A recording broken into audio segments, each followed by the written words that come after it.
ओम नमो नारायण। मेरे मकर राशि और मकर लगन के मित्रों, तो खुशी की बात तो ये है कि शनिदेव अपने घर में हैं, मकर राशि में हैं। और अकाट्य सिद्धांत है ज्योतिष का कि जहाँ शनिदेव बैठते हैं अपने घर को बिगड़ने तो नहीं देते। हाँ, बनाते बड़ा धीरे धीरे हैं, लेकिन अब जब सिद्धांत है कि अपने घर को नहीं बिगड़ने देते, तो आप अच्छे ही फल कह सकते हैं। जहाँ आपका कुछ बिगड़ नहीं रहा उसको आप गलत तो नहीं बोल सकते। हाँ, जो मित्र मकर राशि वाले हैं उनका थोड़ा स्ट्रेस का लेवल थोड़ा बहुत बढ़ सकता है, इस काल में है तो कोई बात नहीं। जल विभिन्न प्रकार का है, चंद्रमा जल तत्व है, तो जल खारा भी होता है, तो उस चंद्रमा को पहले महारत हासिल होती है, क्योंकि उसका स्थान जन्मगत वही है, तो वो अपने आप को इस स्तर पे डेवलप कर लेता है। तो स्ट्रेस भी होगा तो आपके अच्छे के लिए होगा, प्रयास कीजिए। बाकी फिर कभी करेंगे बात, क्योंकि ये राशि ऐसी है, इसके बारे में बहुत कम बात की है। शनिदेव का दूसरा नाम निर्माण है। धीरे धीरे, लेकिन यहाँ जल्दबाजी का कोई काम नहीं है, और चंद्रमा थोड़ा जल्दबाज है, तो वो विवेक स्वयं जो जातक है उसको उसके हाथ में है। देखो ना, आप ज्योतिष का बेसिक ज्ञान तो भुला ही दिया गया है। मकर में चंद्रमा का नक्षत्र और चंद्रमा की राशि कर्क में शनिदेव का नक्षत्र। अब जिन लोगों के पास भाव नाम की चीज नहीं है, जिन सभ्यताओं के पास भाव नाम की चीज नहीं है, तो उसके लिए नक्षत्र ही प्रधान है। लेकिन ये सभ्यता तो भावों की है, तो गजब का बेसिक ज्ञान है हमारा, जिसके हम भुला चुके कि चंद्रमा की राशि में शनि का नक्षत्र संदेश है कि देखो, सदा सौम्य रहना, सदा शीघ्रगामी रहना, ना थोड़ा विवेक चाहिए, थोड़ा ठहराव चाहिए, थोड़ा विचार चाहिए। अंधे होकर दौड़ में कुछ नहीं रखा है। इसी तरह से मकर में चंद्रमा का नक्षत्र ये कहता है कि भाई, सिर्फ कर्म ही सब कुछ नहीं है, थोड़ा विवेक के साथ साथ सौम्यता भी चाहिए। क्या चाहिए? सौम्यता। यदि सौम्यता आपके अंदर है तभी तो जगत का कारोबार चलेगा। कर्म के दाता शनि है, तो अंधेरा, कहीं इस कर्म के अंधेरे में भटकाव ना हो जाए तुझे, और कहीं इतना जो धीरे धीरे चल रहा है, गति भी चाहिए भाई। बाकी ग्रहों की चाल पे फिर डालेंगे वीडियो, मंदगामी, शीघ्रगामी, अतिचारी, वो एक अलग विषय है। लेकिन आज आपको नक्षत्र का विज्ञान बताया, जो भारतीय शुद्ध विज्ञान है, तो उसके चंद्रमा के भाव में या चंद्रमा की स्वयं की राशि में मन के भाव में शनि की मौजूदगी जरूरी है। बिना कर्म के आपकी जो इतनी तेज दौड़ है, इतनी सौम्यता है किस काम की? तो निर्माण वहाँ है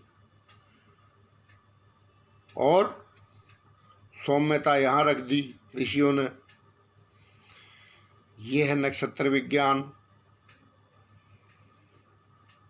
ठीक है, जिन सभ्यताओं ने नक्षत्र विज्ञान में ज्योतिष शास्त्र को बांटा वो गलत नहीं है, क्योंकि उनके पास भाव नहीं है। काश उनके पास भारत की तरह भाव होते। खैर, अब बात करते हैं जो विषय था आज का। मैं कई बार विषयों से भटक जाता हूँ, मुझे माफ़ करना। तो शनिदेव का तो आपको बता ही दिया कि भाई शनिदेव अब अपना घर में है, तो इनसे आप कोई बुरे फल की उम्मीद तो करो मत। बुरे हैं जिनके लिए हैं। आप देखो साल भर में दुनिया को क्या सुधारा है कान पकड़ के। ये है शनिदेव। पता नहीं कितनों के नीचे से जमीन निकाल दी, अभी हवा में लटक रहे हैं। ये इसकी लीला भाई बड़ी अपरंपार है। खैर, तो अब पंचम भाव, यानी पंचम भाव में आपका क्या हुआ? वृष राशि। तो संतान, क्या संतान आपकी? प्रथम आप किस चीज़ का विचार करेंगे? इससे मुख्य अगर विचार करना है तो संतान का, अपने ज्ञान ध्यान का, दोनों तरह की बुद्धि का, आध्यात्मिक बुद्धि का भी, व्यापारिक बुद्धि का भी। क्योंकि गुरु जहाँ ज्ञान का कारक है वहीं शनि वैराग्य का कारक है। ये अच्छे अच्छों का पैर पकड़ लेता है। गुरु महाराज गए नहाने, उनका पैर पकड़ लिया जल के अंदर। अरे करो, बताओ, करते हो? लौकिक कर्म करो, दुनियादारी छोड़ो तो मैं आपको छोड़ता हूँ। तो बस यही लीला है। मकर की भी कभी बात करेंगे, बड़ी भयंकर राशि है। तभी तो मंगल उच्च का हो जाता है इसमें, और राहु बहुत एग्रेसिव हो जाता है। ये एग्रेसिव राशि है।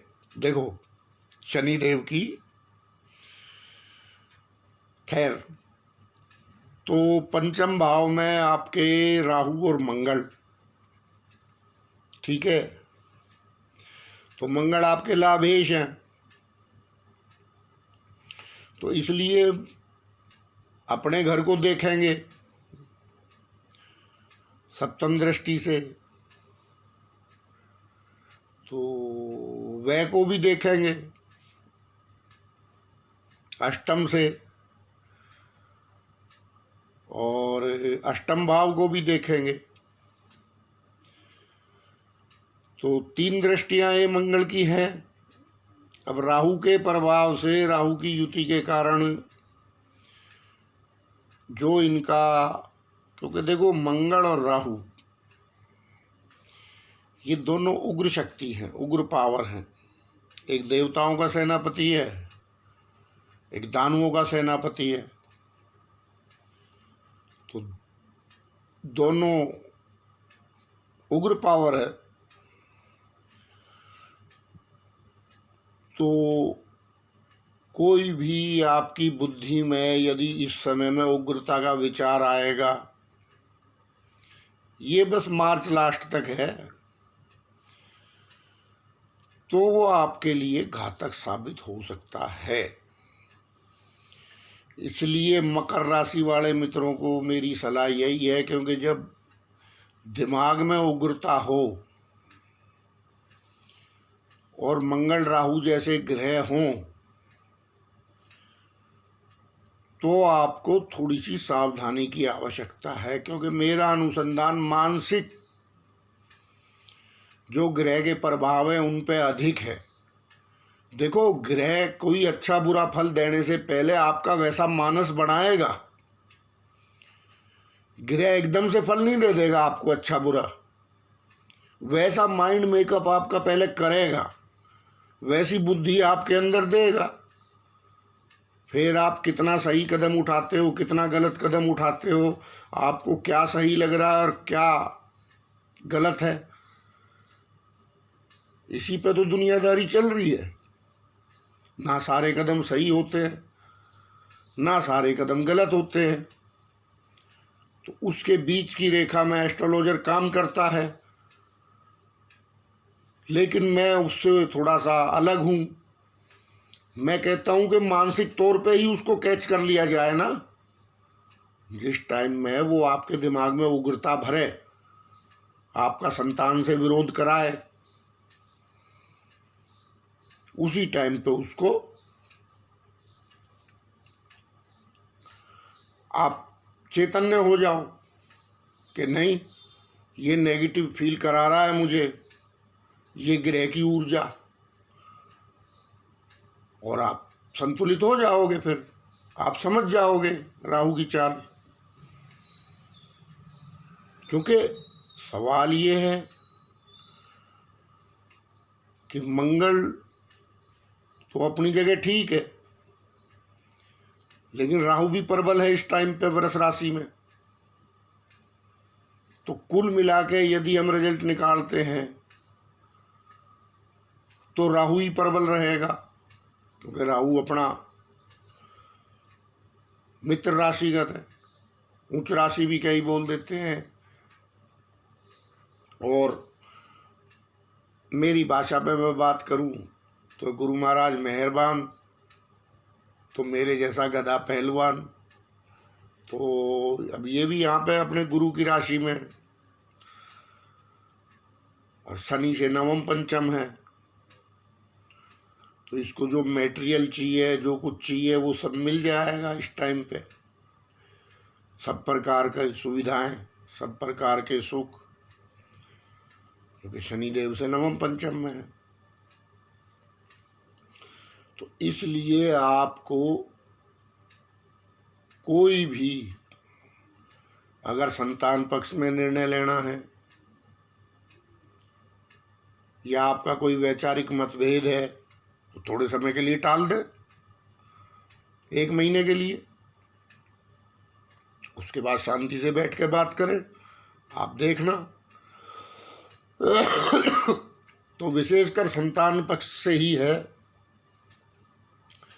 और कोई ज़्यादा इसमें आपको दिक्कत नहीं होने वाली। क्योंकि बाकी विषय जो मैटेरियल सांसारिक विषय हैं, उन सब के तो शनि और राहु और शुक्र, इन्हीं की लीला है। अब मकर राशि है, मकर लगन है, इनमें शुक्र की भी प्रधानता है और शनि की भी प्रधानता है। शनि तो है ही है लग्नेश। तो राहु वैसे ही काम करेगा। राहु तो चलता ही शनि देव के पीछे है, बल तो वहीं से प्राप्त करता है वो, उसके पास तो अपना पिंड है नहीं। तो ठीक है, और ज़्यादा मुझे किसी चीज़ में इसमें दिक्कत परेशानी नहीं नज़र आ रही, सिवाय आपके बाकी तो सब दुनियादारी के विषय में भाई करना पड़ेगा।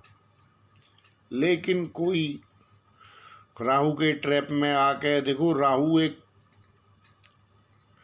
ऐसी शक्ति है कि ये पहले एक्शन करवा के फिर सोचवाता आदमी से। पहले आदमी एक्शन कर देता है, फिर सोचता है। तो वो आपने नहीं उठाना है कदम इस समय पे, ये मार्च लास्ट तक। बाकी आगे का जैसे होगा आपको बताया जाएगा। शनिदेव की आप जो भी आपसे गरीबों की, विकलांगों की, कोढ़ियों की, विधवा स्त्रियों की अगले 4 साल तक शनि अपनी राशियों में रहने वाले हैं। कोई भी व्रत आप ऐसा ले सकते हैं, अपना एक भाग इनकी सेवा के लिए खर्चने का। फिर देखो शनिदेव प्रसन्न ही प्रसन्न है। आगे आपकी मर्जी है भाई, जिसने जैसा करना है। बात ये है, कर्म आप कैसा भी करो, कर्म में दोष है ही। अगर आपने सही कर्म करा है ना, उसमें भी 10% का दोष बताया है कि 10% आप जो है फिर ये मान के चलता है सनातन धर्म कि भाई 10% फिर भी हमसे कुछ गलतियां हो गई होंगी। हमने खूब बढ़िया कर्म किया, अपनी तरफ से कोई गलती नहीं की, फिर भी चलो हमारे से 100 में से 10 गलतियां हो गई होंगी। तो उसके लिए 10 निकालना बताया गया है, 10वां हिस्सा। तो आप भी गरीबों के लिए, किसी विधवा स्त्रियों के लिए, और भाई विकलांगों के लिए, कोढ़ियों के लिए, ये सब शनि के क्षेत्र हैं। और 4 साल शनि और रहने वाले हैं, क्योंकि मकर और कुंभ, और इतने बुरे मीन में भी नहीं रहेंगे। तो एक अच्छी ग्रोथ जो कि बेस वाली हो, बेसलेस ग्रोथ शनि कभी देता नहीं है। तो उस पे आप काम कीजिए। तो आज ये कर लूँ, कल वो कर लूँ, इस चक्कर में थोड़ा सा ट्रैप में मत आइए राहु के। तो कुछ भी आप होमवर्क कीजिए। 7 साल बहुत होते हैं, आधा युग होता है। तो अगर यदि अब तक आपने 1 साल में शनिदेव ने आपको कहीं काम धंधे पे नहीं लगाया है, तो आप होमवर्क कीजिए। समय आपके अनुकूल है। शनि 30 साल बाद फिर आएगा। मैं हमेशा हर वीडियो में कहता हूँ, ये चांस जो ये 6-7 साल आपको अभी और हैं, ये 30 साल बाद आएंगे फिर आपके जीवन में। तो क्यों ना इस वक्त का फ़ायदा उठाया जाए। आप बिल्कुल छोटे से शुरू करेंगे तो भी आप बहुत आगे पहुंच जाएंगे। तो ठीक है मित्रों, वीडियो थोड़ी लंबी हो गई है। ओम नमो नारायण। आगे फिर बात करते हैं।